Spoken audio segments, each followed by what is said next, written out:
అనిత అనే మహిళ బయటికి బలంగా కనిపిస్తుంది. కానీ లోపల మాత్రం ఎప్పుడూ లెక్కలే, ఖర్చులే, ఆందోళనలే. ప్రతి శుక్రవారం ఇల్లు శుభ్రం చేసి లక్ష్మీదేవి ఫోటో ముందు మౌనంగా కూర్చునేది. అమ్మా, డబ్బు కావాలని అడగడం లేదు, నా భయాన్ని తగ్గించు అని మనసులో మాత్రమే అనుకునేది. ఒకరోజు ఆమె తల్లి చెప్పింది, లక్ష్మీదేవి మనసు ప్రశాంతంగా ఉన్న చోటే ఉంటుందమ్మా. ఆ మాట తర్వాత అనిత ప్రతిరోజూ ఒక పని చేసింది. భయం వచ్చినప్పుడు దీపం వెలిగించింది.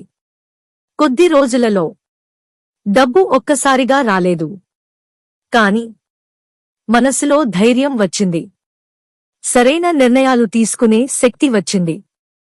అప్పుడే అనితకు అర్థమైంది, లక్ష్మీదేవి మన చేతిలో డబ్బుగా కాదు, మన మనసులో ధైర్యంగా వస్తుంది.